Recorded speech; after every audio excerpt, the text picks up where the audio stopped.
Welcome to Course 2, Unit 2, Lesson 1, What is Inflation? In this lesson we have three lesson objectives. The first lesson objective is, what is inflation? The second lesson objective is, how and why does the government inflate the currency? And lesson objective 3 is, how does inflation affect bonds and stocks? So let's get started.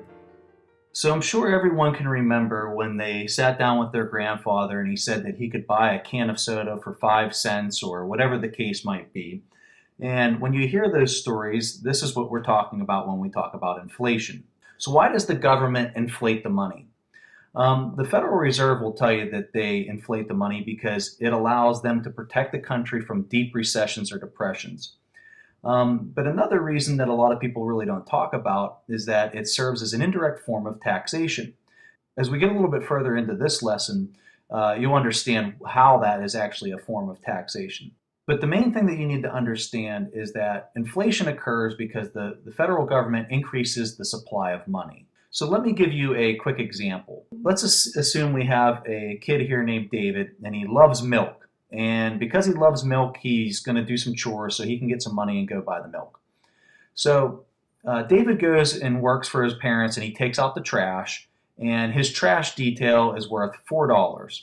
So his parents give him the $4 for taking out the trash. And what you have to understand is that money is nothing more than a symbol of work that's been performed.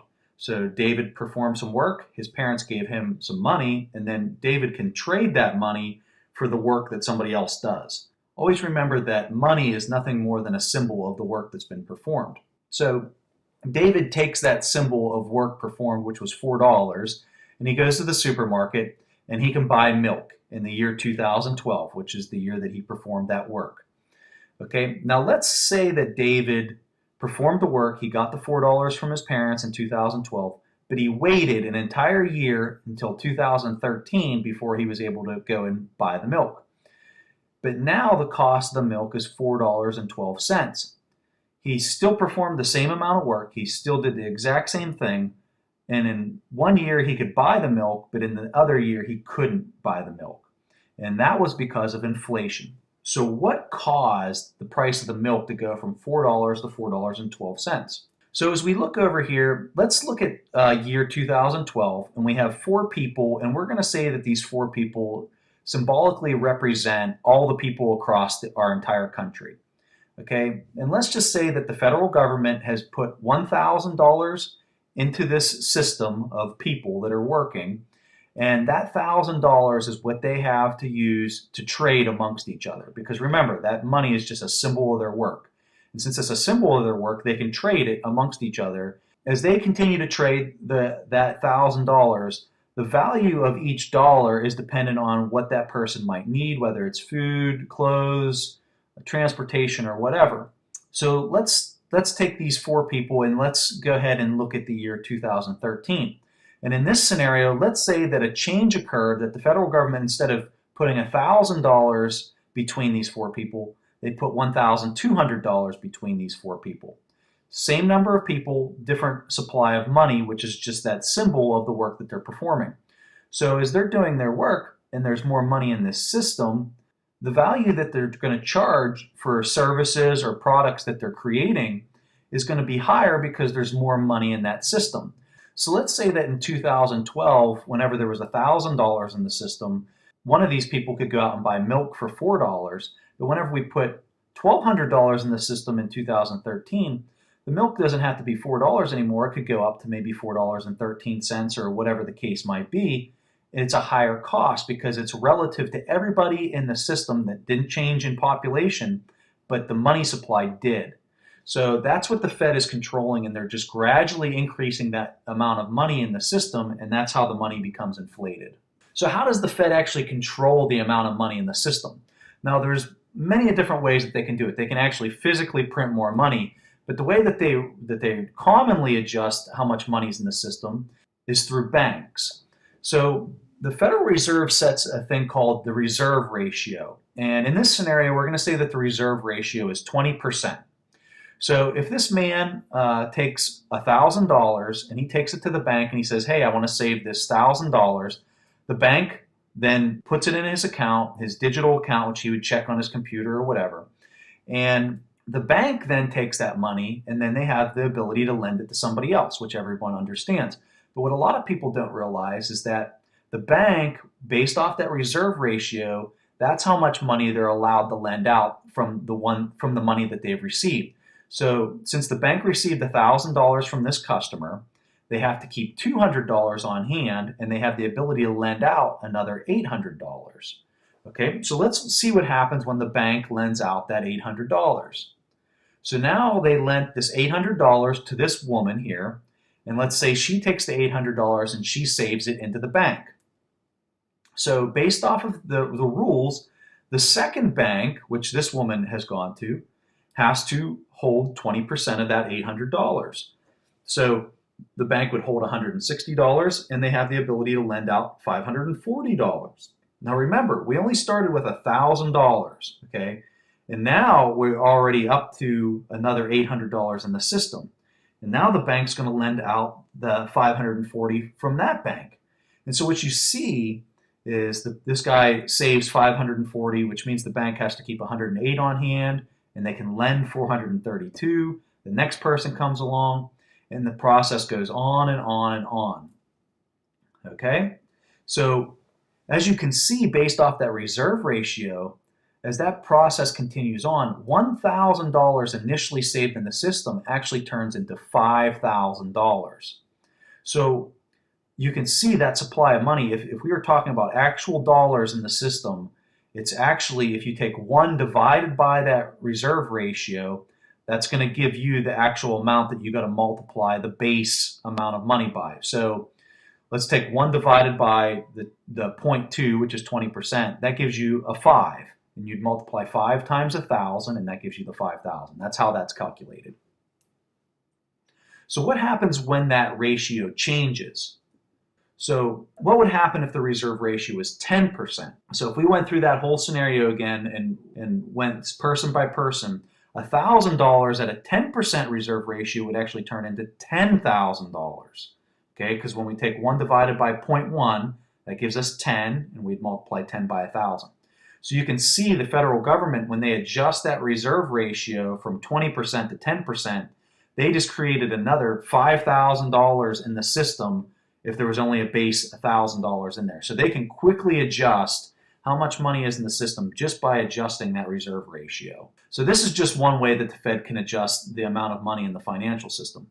But what we need to know as investors is how inflation or the devaluation of money affects your investments. That's what really matters here is when the Fed adjusts these rates and they inflate the money more, how does that affect your bonds and how does that affect your stocks? And that's the question that we've really got to understand and answer. So let's start with bonds. How does inflation impact your bonds? So let's take this scenario. We have Dan on the left, and he's going to lend $1,000 to Amy, and Amy is basically selling Dan a bond for $1,000. And the coupon on that bond is 5%. Now we're just going to assume that this bond is a 1-year bond so that we can kind of see how the inflation impacts it. Okay, so $1,000 to Amy. Amy's going to have to give that $1,000 back after 1 year, and she's going to have to pay 5% on it. So let's assume that during that year from 2012 to 2013, 5% inflation occurs during that time frame. So 2013 comes along, and Amy has to return Dan's $1,000, so she gives the $1,000 back to him. And she also has to pay him a $50 coupon, which was the 5% interest on that $1,000. Therefore, Dan has $1,050 in 2013. But due to the 5% inflation, the $1,000 in 2012 money is actually equal to $1,050 in the 2013 money. So those two numbers are equal. So even though Dan might think he made $50, Dan actually made no money because his buying power is exactly the same in 2013 as it was back in 2012. So how does inflation impact bonds? Well, it drastically impacts bonds. In order to see what the actual yield is, you have to take the bond yield and you have to subtract the inflation rate, and that will give you the actual bond yield. So in that last scenario, the bond yield was 5%, but the inflation rate was also 5%, so the actual bond yield was 0%. Now, a caveat to this, and I don't really get into it too much here, but you can do more research on it, is something called TIPS. and that's a Treasury inflated protected security. So how does inflation impact stocks? So we know that with bonds it's not good. So let's see what happens with the stocks. So let's say Dan buys ownership of Apple, which we're just going to say that he buys $1,000 worth of shares for Apple, which is probably going to get him about 1.25 share at this point. But let's just say he goes and buys $1,000 worth of Apple. Okay? And that happened in 2012. During his ownership from 2012 to 2013, the same 5% inflation occurs. So let's look at this from Apple's standpoint. In 2012, Apple's cost of materials was $100. Their sales price, which is the price that they're going to sell their product for, is $200. And these are just numbers that I'm coming up with to really make all the math really simple. So if it costs them $100 to make the product and they sell it for $200, their net income is going to be $100.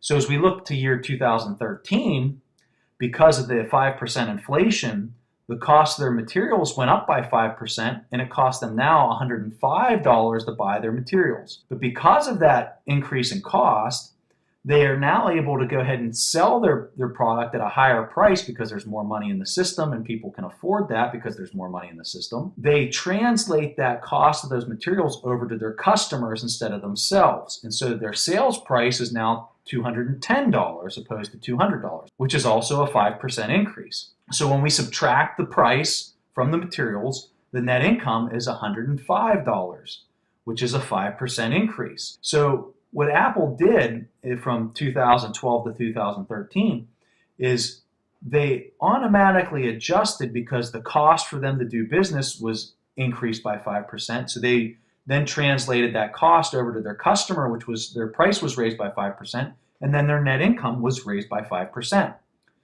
So if Dan was going to, back in 2012, Dan was buying ownership of Apple and it was trading at a multiple of the earnings, which the net income was $100. And so he purchased his shares for 10 times the earnings, which would be $1,000. As we look at the 2013 numbers, if the multiple was exactly the same, Dan's shares are now worth $1,050. So his shares automatically kept in step with the inflation because the net income increased to $105.